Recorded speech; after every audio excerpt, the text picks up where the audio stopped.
To all of you.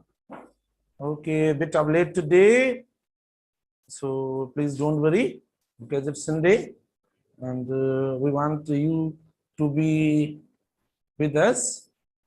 You all, however, it's Sunday, mostly people enjoy sleeping more.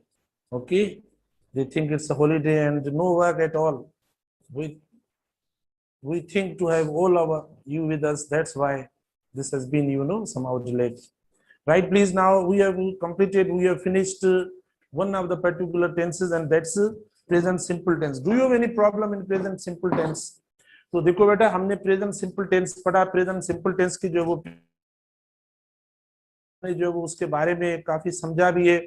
जो उसकी structure है बेटा, ये सिलेबस का टॉपिक है. भले इंजीनियरिंग वाले स्टूडेंट्स हो या मेडिकल के स्टूडेंट्स हो, जो सबसे बड़ी देखो मेजर एरियाज होती हैं स्ट्रक्चर के अंदर, ग्रामर के अंदर, तो उनमें यानी टेंसेस इंक्लूडेड होते हैं. ठीक है, तो प्रेजेंट सिंपल टेंस देखो उनमें इंक्लूड है, और प्रेजेंट कंटिन्यूअस टेंस या प्रेजेंट के सारे टेंसेस, पास्ट के सारे टेंसेस हम उनको पढ़ेंगे. थोड़ी ओवरलैपिंग होगी, आप प्लीज गौर से फॉलो करना.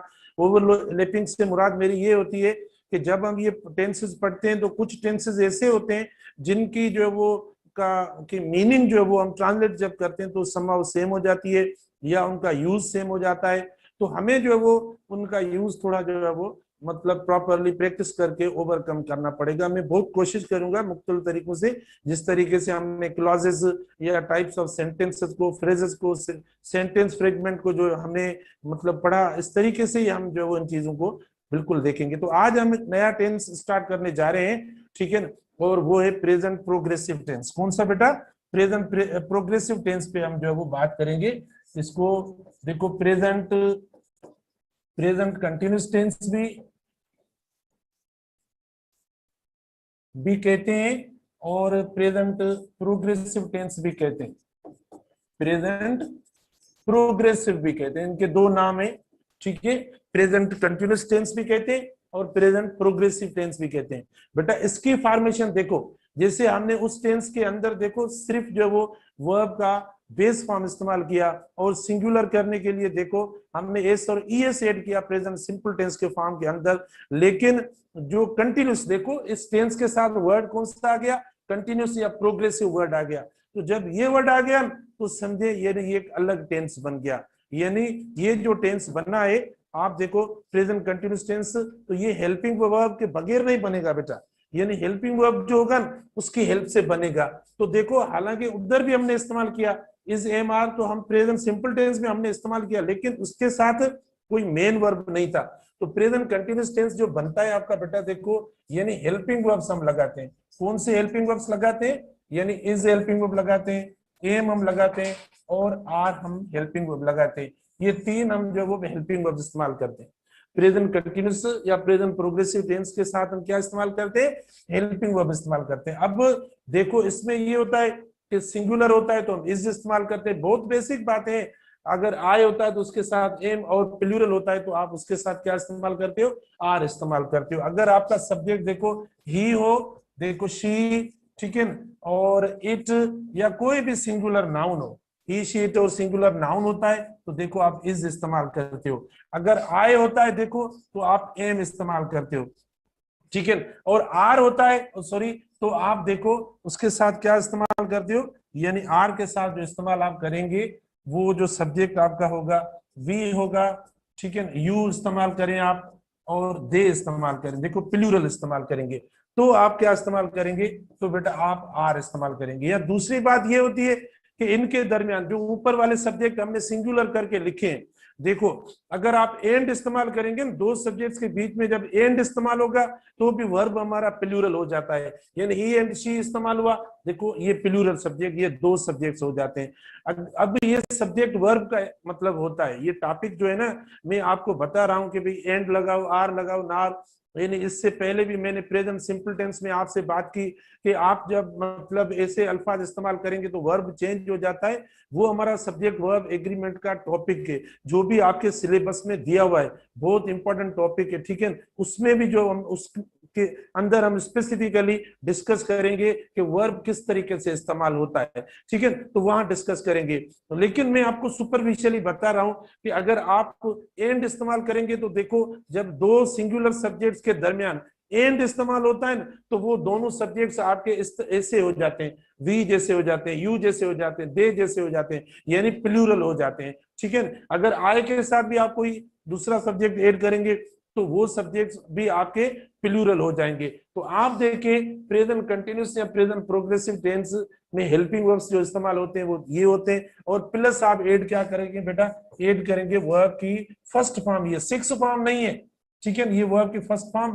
प्लस आईएनजी इस्तेमाल करेंगे, ठीक है, प्लस आईएनजी इस्तेमाल करेंगे, तो ये प्रेजेंट कंटिन्यूअस टेंस का यानी हो जाएगा। अब देखो यानी आपका, अब देखो ये प्रोग्रेसिव फॉर्म हो गया, प्रोग्रेसिव स्ट्रक्चर हो गया प्रेजेंट कंटिन्यूअस टेंस की, ठीक है। तो अब आप इस्तेमाल करेंगे जो प्रेजेंट कंटिन्यूअस टेंस को इस तरीके से इस्तेमाल करेंगे, जैसे एग्जांपल आप देखें बेटा, एग्जांपल आप इस तरीके से कर सकते हैं, वी आर लर्निंग, क्या, वी आर लर्निंग, ठीक है बेटा, वी आर लर्निंग। अब देखो ये प्रेजेंट कंटिन्यूअस टेंस का फॉर्म हो गया, वी आर लर्निंग, ठीक है, आर लगा और इसके साथ हमने देखो प्रोग्रेसिव फॉर्म, कंटिन्यूअस फॉर्म हमने इस्तेमाल कर लिया, तो ये प्रेजेंट कंटिन्यूअस टेंस हुआ। तो देखो आईएनजी फॉर्म इस्तेमाल करेंगे और हमने आईएनजी इस्तेमाल किया। लेकिन आप देखें दूसरा मैं एग्जांपल दे रहा हूं, इधर देखें, कंपेयर करें बेटा, वी आर लर्नर्स, देखो वी आर लर्नर्स, अब कंपेयर करें, ये भी पढ़ा है आर, और इधर देखो लर्निंग हो गया, इधर देखो आर लर्नर्स हो गया, तो डिफरेंस चेक करें दोनों में, ये भी हेल्पिंग, अच्छा ये जो हुआ ये आपका हेल्पिंग वर्ब हो गया, यानी यहां जो आर इस्तेमाल हुआ इसको हम क्या कहते हैं, हेल्पिंग वर्ब कहते हैं, ये आपका हेल्पिंग वर्ब हुआ, ठीक है बेटा, इसको हम हेल्पिंग वर्ब कहते हैं। जबकि यहां जो आर इस्तेमाल हुआ है, देखो ये आर इधर मेन वर्ब के तौर पर, बी के वर्ब पर तो इस्तेमाल हुआ है, ये मेन वर्ब के तौर पर इस्तेमाल हुआ। तो जब भी मेरी बात सुने, एक जब भी सेंटेंस के अंदर कोई भी एक वर्ब होता है, सेंटेंस में अगर कोई एक वर्ब होता है, ठीक है, तो उस एक वर्ब को हम क्या कहते हैं, मेन वर्ब कहते हैं। बेटा सेंटेंस के अंदर अगर कोई एक वर्ब इस्तेमाल होता है तो वो क्या कहलाता है, वो मेन वर्ब कहलाता है। फिर भले is, am, are, was, were, has, have, had, मैंने जब ये वर्ब्स आपको पढ़ाए थे ऑक्सिलरी वर्ब्स में भी हमने ये डिस्कस किया था, जब भी एक वर्ब इस्तेमाल होगा तो वो मेन वर्ब के तौर पर कंसीडर होता है। और ये वर्ब्स जिनके मैंने अभी नाम लिए, is, am, are, was, were, have, has, had, ठीक है ना, या वाज या डू, डज वगैरह, ये सारे वर्ब्स हेल्पिंग वर्ब्स कब होते हैं, ये हेल्पिंग वर्ब्स तब होते हैं जब ये जो है वो दूसरे वर्ब की हेल्प करते हैं, दूसरे वर्ब की टेंस को बनाने की हेल्प करते हैं। अब आप देखो ना, ये हेल्पिंग वर्ब तब हुए क्योंकि इन वर्ब्स की वजह से, आर की वजह से, देखो आर की वजह से बेटा देखो क्या हुआ है, लर्निंग हुआ है। आप आर हटा दो, देखो आपका ये गलत हो गया, आर हटा दो, ये जो क्या हो गया, अब सेंटेंस फ्रेगमेंट हो गया आपका, क्या हो गया, ये सेंटेंस फ्रेगमेंट हुआ। क्यों कि आप देखो इधर कोई हेल्पिंग वर्ब नहीं है, और उस हेल्पिंग वर्ब के बगैर हम प्रोग्रेसिव टेंस बनाते नहीं है। तो देखो हेल्पिंग वर्ब्स का एक जो यूज होता है वो टेंसेस, प्रोग्रेसिव और परफेक्ट टेंसेस को बनाने के लिए हेल्पिंग वर्ब इस्तेमाल करते हैं। प्रोग्रेसिव टेंसेस जो कंटिन्यूअस टेंसेस होते हैं, वो प्रेजेंट के हो, वो पास्ट के हो, वो फ्यूचर के हो, इन तीनों के टेंसेस बनाने के लिए हम हेल्पिंग वर्ब इस्तेमाल करते हैं। जब तक आप हेल्पिंग वर्ब ऐड नहीं करोगे तब तक वो प्रोग्रेसिव टेंसेस या कंटिन्यूअस टेंसेस इस्तेमाल नहीं होंगे। एग्जांपल आपके सामने आप देखो, वी लर्निंग लिखा हुआ है, बिल्कुल ये एरर और गलत है। क्यों गलत है, आप देखिए इधर हमने कोई हेल्पिंग वर्ब इस्तेमाल नहीं किया। आप भले कोई छठी क्लास के स्टूडेंट से पूछेंगे तो वो बोलेगा कि सर ने ये जुमला जो लिखा है वो बिल्कुल गलत लिखा है, ये एरर है। तो बेटा देखें ये एरर है, इसीलिए मैंने आपको बताया, देखो आर लर्निंग, ठीक है, वी आर लर्निंग, अब ये दुरुस्त हुआ। इसकी वजह से, इस हेल्पिंग वर्ब की वजह से आप देखें हमारा प्रोग्रेसिव टेंस हो गया है, कंटिन्यूअस टेंस हुआ है, ठीक है। तो ऐसे जो भी वर्ब्स पढ़े, ये इसके अलावा दूसरे भी वर्ब्स जो मैं बता रहा था वो अपने अपने टेंसेस को बनाने के लिए इस्तेमाल होते हैं। एक बात, दूसरी बात सुने, ये जो हेल्पिंग वर्ब्स होते हैं इस्तेमाल नेगेटिव करने के लिए इस्तेमाल करते हैं। किसी भी सेंटेंस को नेगेटिव करना होता है ना तो भी ये हेल्पिंग वर्ब्स इस्तेमाल करते हैं। तीसरी बात, अगर इंटरोगेटिव सेंटेंस करने होते हैं, अगर क्वेश्चन करना होता है, ठीक है, तो क्वेश्चन करने के लिए भी हेल्पिंग वर्ब्स का यूज होता है। हम मेन वर्ब थोड़ी बाहर निकाल के सेंटेंस में से इस्तेमाल करते हैं, तब भी हमें जरूरत पड़ती है। फॉर एग्जाम्पल आप देखो, अब ये कंटिन्यूस का नहीं है बेटा, ये सेंटेंस जो मैंने दिया है कंटिन्यूस का नहीं है, ये तो प्रेजेंट सिंपल टेंस का है, क्योंकि इसके अंदर हमने खाली मेन वर्ब इस्तेमाल किया है। तो इधर देखो वी आर लर्निंग, क्या आप इसको इस तरीके से इंट्रोगेटिव करेंगे, learning we are, learning we are, क्या ये इंट्रोगेटिव स्ट्रक्चर होगी? मेन वर्ब से क्या सवाल बनेगा? कभी नहीं बनेगा। जो सवाल बनेगा जो नेगेटिव होगा, या जो टेंसेस मतलब सिंपल टेंसेस को छोड़ के, यानी प्रेजेंट सिंपल टेंस को छोड़ के, या जो पास्ट सिंपल टेंस को छोड़ के, इनके अलावा बाकी जो टेंसेस देखो बन रहे हैं ना, उनके अंदर हम हेल्पिंग वर्ब्स का यूज करते हैं, तब वो जो वो हमारे टेंसेस बनते हैं। तो आप देखिए लर्निंग वी आर, ये गलत हुआ बेटा, ऐसा कभी नहीं होगा। इंटरोगेटिव कैसे होगा? आर वी लर्निंग, क्या हुआ देखो, आर वी लर्निंग, क्योंकि जब तक आप यानी हेल्पिंग वर्ब शुरू में इस्तेमाल नहीं करेंगे तो वो आपका जो है वो नहीं होगा। तो इस तरीके से नेगेटिव भी आप हेल्पिंग वर्ब के बाद इस्तेमाल करेंगे, यानी नोट होता है तो वो भी हेल्पिंग वर्ब के बाद इस्तेमाल करते हैं। अब देखिए इसके यूज पे आते हैं। कोई इतनी मतलब इसके अंदर बड़ी जो वो स्ट्रक्चर या बड़ी जो है वो बात नहीं है, सिंपल सा टेंसेस है। देखिए क्यों कब इस्तेमाल करते हैं, यानी किस सिचुएशन में इस्तेमाल करते हैं, वो कौन सा कॉन्टेक्स्ट सिचुएशन या टाइम होता है जिसमें प्रेजेंट कंटिन्यूस टेंस या प्रोग्रेसिव टेंस हम इस्तेमाल करते हैं। बेटा ये हम इस्तेमाल करते हैं कब? जब action at the moment of speaking continue. देखो present continuous tense is used okay when an action is continuous at the moment of speaking. Action continuous at the moment of speaking. An action देखो, an action देखो ये situation है, फिर हम example देते हैं, ठीक है। An action continuous at the moment of speaking. देखो ये कीवर्ड है। अब बेटा इसके अंदर इसके यूज के लिए टेस्ट जो होती है, टेस्ट जो एग्जाम होता है, तो उसमें टेस्ट और एग्जाम में ये प्रेजेंट कंटिन्यूस टेंस मतलब अपने मखसूस अल्फाजों से इस्तेमाल होता है, कीवर्ड्स के साथ इस्तेमाल होता है। वो अल्फाज सिचुएशन बनाते हैं तब ये इस्तेमाल होता है, मतलब मैं टेस्ट की बात करता हूं, ठीक है, अदरवाइज ये इस्तेमाल नहीं होगा। तो देखिए मैं सिचुएशन दे रहा हूं, an action continuous at the moment of speaking, eight the moment of, eight the moment of speaking. यानी हम प्रेजेंट कंटिन्यूस टेंस तब इस्तेमाल करते हैं जब हमारा action at the moment of speaking continuous हो, तब हम इस्तेमाल करते हैं, ठीक है। अब eight the moment of speaking क्या होता है ये समझे, ये सिचुएशन समझे बेटा। Eight the moment of speaking ये होता है कि अभी जो मैं बात कर रहा हूं, अभी eight the moment of speaking जो भी बात करे, जो भी बात करे उस वक्त अगर कोई एक्शन कंटिन्यूस हो। अब eight the moment of speaking कौन कौन से एक्शंस जो वो कंटिन्यूस है, जैसे मिसाल के तौर पर देखें आई एम स्टैंडिंग, तो देखो ना अभी आप मतलब इस कॉन्टेक्स्ट में समझना, देखो eight the moment of speaking मेरे एक्शंस कौन से, आई एम स्टैंडिंग, ठीक है। मेरा एक्शन देखो कौन सा है, आई एम स्पीकिंग, ठीक है, आई एम स्पीकिंग। ये देखो अब आप बोलेंगे सर आपने खुद ने बोला कि कीवर्ड्स इसके अंदर लगाते हैं उसके बाद ये बनता है। हाँ तो देखो I am standing at the moment, बेटा ये लगेगा बिल्कुल एट द मोमेंट।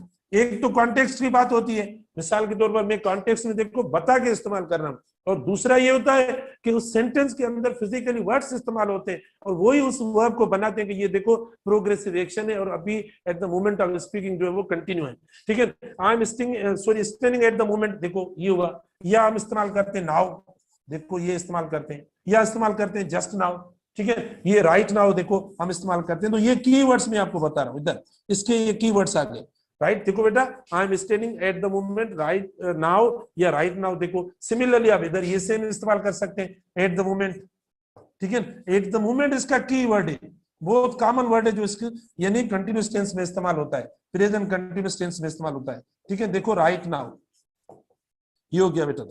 तो इस तरीके से प्रेजेंट कंटिन्यूस टेंस का जो फर्स्ट यूज है बेटा, वो यूज ये कि an action continuous at the moment of speaking. तो आप देखें I am standing at the moment now right now ये हम इस्तेमाल कर रहे हैं, I am speaking at the moment now right now ये कीवर्ड्स इस्तेमाल करेंगे जब कोई एक्शन प्रेजेंट के अंदर, ये प्रेजेंट का टाइम है ना, अब जो मैं बात कर रहा हूं किस टाइम में कर रहा हूं, पास्ट में कर रहा हूं, फ्यूचर में कर रहा हूं, प्रेजेंट में कर रहा हूं, प्रेजेंट में कर रहा हूं। तो इस प्रेजेंट वाले टाइम के अंदर अगर कोई एक्शन कंटिन्यू होता है तो हम इस्तेमाल करते हैं प्रेजेंट कंटिन्यूस टेंस। स्ट्रक्चर देखो ये सिंपल सी स्ट्रक्चर है, बिल्कुल बेसिक है, इसमें ऐसा कुछ भी नहीं है, ठीक है ना। अब आगे चलते हैं बेटा, देखो सेकंड पेज में हम बात करते हैं इसका जो सेकंड मतलब जो यूज होता है टेम्पररी एक्शंस। देखो बेटा प्रेजेंट कंटिन्यूस टेंस जो यूज नंबर सेकंड है ना इसका, ये इस्तेमाल होता है टेम्पररी एक्शंस के लिए। कौन से एक्शंस होते हैं?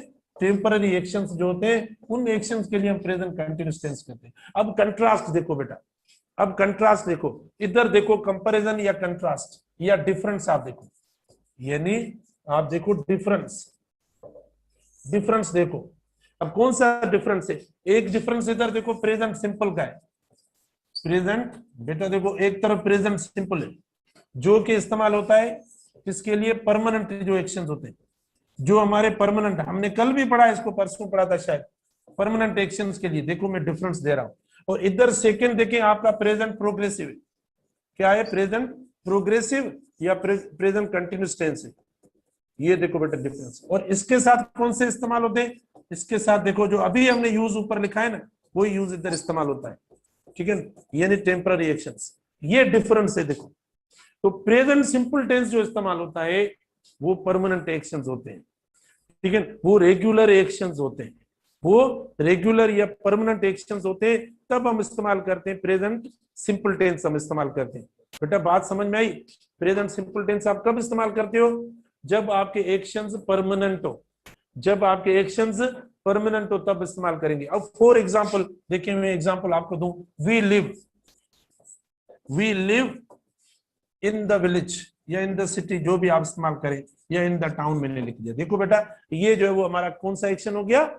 ये हमारा परमानेंट एक्शन हुआ। मतलब हम ऐसा नहीं eight the moment of speaking रह रहे। टेम्पररी एक्शन कब होता है? टेम्पररी एक्शन तब होता है जब eight the moment of speaking की बात हो रही हो, या राइट नाउ की बात हो रही हो, या ऐसा एक्शन जो थोड़ी वक्त के लिए कंटिन्यू रहे, आरजी हो, ठीक है, उसको हम क्या कहते हैं? टेम्पररी एक्शन कहते हैं। तो अब सामने सामने देखिए आप लिख सकते हैं इसके साथ वी आर स्टेइंग, ठीक है ना बेटा, वी आर स्टेइंग आप बोल सकते हैं, वी आर स्टेइंग, जिस जगह आप इस्तेमाल करें, we are staying in the town, या we are staying in the hotel, we are staying in the hotel. ये देखो we are staying in the hotel, तो प्लेस भी थोड़ी देखो आरजी हो गई, नेचर ऑफ प्लेस देखो आरजी हो गई। अभी भी आप बोलते हो इसको और ज्यादा अगर स्पेसिफिक करना चाहते हो ना बेटा, तो भले आप कीवर्ड्स इस्तेमाल कर दें, यानी कीवर्ड्स जो होते हैं, जो कीवर्ड्स होते हैं जो इस सिचुएशन को, कॉन्टेक्स्ट को टेम्पररी करते हैं ना, देखो वो कीवर्ड्स मैंने आपको बता दिए कि एट द मोमेंट आप लिखेंगे तो भी ये आरजी हो जाता है। देखो आरजी हो जाता है, बिल्कुल ये इस्तेमाल होते हैं, ये अल्फाज बिल्कुल टेस्ट में इस्तेमाल होते हैं। अदरवाइज देखो डिफरेंस जो वो क्लियर नहीं आता, तो उस डिफरेंस को क्लियर करने के लिए हम वर्ड्स इस्तेमाल करते हैं। एट द मोमेंट आप इस्तेमाल कर सकते हैं, ठीक है, या राइट नाउ वर्ड इस्तेमाल करते हैं, या नाउ इस्तेमाल करेंगे तो इससे और ज्यादा ये क्लियर हो जाता है। तो ये जो एक्शन है आपका देखो परमानेंट है। We live in the town देखें हमने इस्तेमाल कर लिया। अच्छा इसी तरीके से आप देखिए कोई और भी एग्जाम्पल आप इस्तेमाल कर सकते हैं। वी प्ले, देखो वी प्ले, ठीक है बेटा, देखो we play in the evening, हाँ, या वी प्ले डेली आप इस्तेमाल करें, कोई भी कीवर्ड इस्तेमाल कर दें जो उसको रेगुलर करे, जो उसका रूटीन बनाए, जो मतलब उसके अंदर डेली वाला यूज जो वो सेंस दे, तो वो कोई भी वर्ड आप ऐड कर सकते हैं। वी प्ले डेली, या वंस इन अ वीक, या ट्वाइस, देखो जो भी इस्तेमाल करें। वी प्ले ऑन संडेज, चलो ये हुआ, ये परमानेंट हुआ, रेगुलर हुआ, रिपीटेशन हो रही है हर संडे। संडे से मुराद क्या बेटा? On each Sunday. तो देखें इसीलिए हमने प्रेजेंट सिंपल टेंस इस्तेमाल किया, ठीक है। अच्छा इधर आप देखें we are,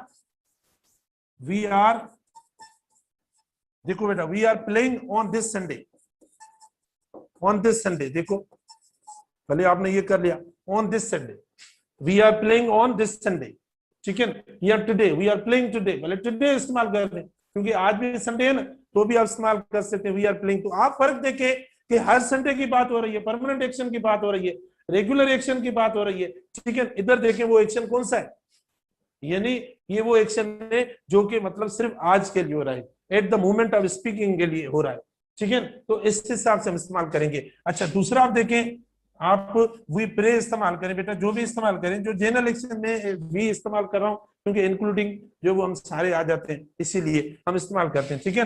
we study, okay, we study, देखिए ये होगा। लेकिन इसी को आप अगर इस्तेमाल करें, आप बोले सर अभी हम पढ़ रहे हैं, तो आप इस्तेमाल कर रहे हैं, इस्तेमाल कर सकते हैं, सिर्फ आपको कौन से कीवर्ड्स इस्तेमाल करने पड़ेंगे। अच्छा इस तरीके से वी आर स्टडिंग, ठीक है ना बेटा, we are studying, okay, now या एट द मोमेंट। अब आप खुद डिफरेंस देखें मैंने। अच्छा कोई अगर एक जैसा वर्ब आ जाता है ना, मिसाल के तौर पर प्ले आता है, देखो इधर प्ले पड़ा है, इधर प्ले पड़ा है, तो मैंने वर्ड्स देखो टाइम वर्ड्स जो होते हैं इनको बोलते हैं टाइम वर्ड्स। अब टाइम वर्ड्स जो होते हैं वही आपको डिफरेंस बताएंगे।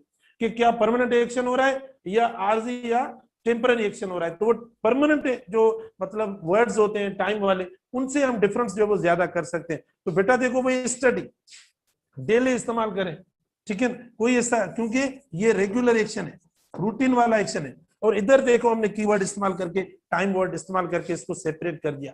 तो ये बात जो होती है मतलब इनके अंदर नेचर ऑफ एक्शन देखो इस तरीके से डिफर करता है। नेचर ऑफ एक्शन देखो इस तरीके से यानी हमारा डिफर करता है, ठीक है ना। उसके बाद नेक्स्ट जो यूज है हमारा प्रेजेंट कंटिन्यूअस टेंस का, जो नेक्स्ट यूज है आपको मैं टेस्ट भी भेजूंगा आज या कल इंशाल्लाह, कोशिश करके प्रेजेंट कंटिन्यूअस टेंस पे जो प्रेजेंट कंटिन्यूअस है उसकी टेस्ट में पहले भेजूंगा। उसके बाद दोनों टेंसेस की एक साथ प्रैक्टिस होगी, यानी प्रेजेंट सिंपल और प्रेजेंट कंटिन्यूअस टेंस दोनों एक साथ होंगे। तब आपको डिफरेंशिएट करना पड़ेगा कि अब हम कौन सा टेंस इस्तेमाल करें। तो ये दोनों एक साथ हम इस्तेमाल करेंगे, ठीक है बेटा, ये इस्तेमाल होता है। उसके बाद नेक्स्ट देखो इसका यूज है, नंबर 3 जो यूज है बेटा, यानी कौन से एक्शंस जो चेंजिंग एक्शंस होते हैं बेटा, चेंजिंग जो है वो सिचुएशंस के लिए प्रेजेंट कंटिन्यूअस टेंस इस्तेमाल होता है। देखिए ये थोड़ा इसका इंपॉर्टेंट यूज है, चेंजिंग सिचुएशंस, चेंजिंग सिचुएशंस के लिए हम प्रेजेंट कंटिन्यूअस टेंस इस्तेमाल करते हैं। जब एक्शंस के अंदर कोई चेंज आए, ठीक है बेटा, जब एक्शंस के अंदर क्या कोई चेंज आए तो उस सिचुएशन के लिए क्या हम इस्तेमाल करेंगे, यानी प्रेजेंट कंटिन्यूअस टेंस जो इस्तेमाल करेंगे। चेंज आती है ना एक्शन के अंदर, तब्दीली कोई एक्शन के अंदर आ रही हो, तो ऐसे एक्शंस के साथ कोई और टेंस ना इस्तेमाल करें, प्रेजेंट कौन सा इस्तेमाल करेंगे, present continuous tense. For example आप देखें, आप ये स्केल बना रहे हैं, इसी स्केल पे जो है वो आप देखें कोई ना कोई चेंज आ रही है, 0 डिग्री सेंटीग्रेड कर रहे हैं आप, 5 है, 10 है, ठीक है, 15 है, या 20 डिग्री सेंटीग्रेड है, 25 है। इस तरीके से मतलब देखो टेम्परेचर है और टेम्परेचर के अंदर जो है वो चेंज आ रही है। देखो राइज हो रहा है टेम्परेचर, क्या हो रहा है, टेम्परेचर राइज हो रहा है, चेंज आ रही है 0 डिग्री से लेकर, देखो ये चेंज है। अगर इस तरीके की चेंज किसी भी एक्शन के अंदर, जरूरी नहीं है हम क्लाइमेट की बात करें या जो टेम्परेचर की बात करें, अगर किसी भी एक्शन के अंदर कोई इस तरीके की चेंज, वो चेंज बेहतर हो या खराब हो, वो चेंज अच्छी हो या खराब हो, बेटा इस तरीके की कोई अगर चेंज आ रही हो तो आप देखिए कौन सा टेंस इस्तेमाल करेंगे, प्रेजेंट कंटिन्यूअस टेंस इस्तेमाल करेंगे। और प्रेजेंट कंटिन्यूअस टेंस के उस फीचर को आप क्या बोलेंगे बेटा, उस फीचर को आप बोलेंगे चेंजिंग सिचुएशंस, ठीक है, या क्या बोलेंगे, चेंजिंग एंड डेवलपिंग, 2 अल्फाज लिखते हैं, ठीक है, मतलब काफी बुक्स में 2 अल्फाज होते हैं, चेंजिंग एंड डेवलपिंग सिचुएशन, इस तरीके से होता है। मिसाल के तौर पर हम अभी मारने का एग्जांपल लेते हैं, अब देखो टेम्परेचर कोई इतना हाई नहीं है, तो हम मतलब जैसे जैसे ये दिन जो बढ़ता जाएगा तो देखो टेम्परेचर के अंदर इंक्रीज मतलब आती जाएगी, ठीक है, उसके अंदर चेंज आती जाएगी। तो ऐसी जो सिचुएशन होती है, ऐसी सिचुएशन के अंदर आपको वर्ब्स दिए जाएंगे, प्रेजेंट सिंपल टेंस का वर्ब दिया जाएगा, कंटिन्यूअस का दिया जाएगा, परफेक्ट का दिया जाएगा। तो आप जो वर्ब इस्तेमाल करेंगे वो प्रेजेंट कंटिन्यूअस टेंस वाला इस्तेमाल करेंगे। फॉर एग्जांपल आप देखें, मैं आपको एक एग्जांपल, सीधा एग्जांपल देता हूं, द डे इज, देखो बेटा इसी जो टेम्परेचर स्केल हमने जो दिया है रफली उसी पे मैं दे रहा हूं, the day dash okay warmer, WAR warmer इस्तेमाल करें या होटर इस्तेमाल करें, ठीक है बेटा, ये दोनों आप इस्तेमाल कर सकते हैं, लेकिन आप होटर भले लिख ले, HOTTER, ये आप देखिए स्पेल चेंज। अब मैं ऑप्शन आपको दे रहा हूं, ए ऑप्शन हैज गॉट, देखो ये आपका ए ऑप्शन हुआ। बी ऑप्शन आप बेटा देखें गेट्स, सी ऑप्शन देखें बेटा इज गेटिंग, ठीक है, और डी ऑप्शन आप देखें गोट। चारों ऑप्शन आ गए। ऊपर सिचुएशन को देखें, सिचुएशन के देखें, ये थोड़ा रफ स्केच जो बना है उसको देखें, और उस अब देखो एमसीक्यू जो दिया है एग्जांपल के फॉर्म में आप उसको देखें। द डे डैश होटर, पहले क्या था, होट था। कंपैरेटिव डिग्री जो होती है ना, कंपैरेटिव डिग्री जो लगती है मोस्टली वही भी चेंज होती है। मिसाल के तौर पर अगर कोई बेस फॉर्म है जैसे होट है तो चेंज नहीं है, लेकिन हम कंपैरेटिव फॉर्म जो इस्तेमाल करके लगाते हैं तो देखो वो चेंज आ जाती है, तो वो होटर हो जाता है। तो अब आप देखें has got present perfect tense पढ़ा है, ठीक है ना, गेट्स जो है वो present simple tense, is getting present continuous tense, और गॉट देखो ये पास्ट हुआ, ठीक है। तो अब कौन सा राइट ऑप्शन है, तो आप देखें बेटा इसके अंदर राइट ऑप्शन ये होगा, क्योंकि चेंज की बात हो रही है। कौन सी बात हो रही है, चेंज की बात हो रही है। तो हम इसके ज्यादा एग्जांपल्स इंशाल्लाह कल आपको देंगे, ठीक है बेटा। टाइम ओवर हो गया है और आज मुझे थोड़ी 5 मिनट देर हो गई, तो इंशाल्लाह कल सेम टाइम पे क्लास हो जाएगा आपका 50 क्रेडिट।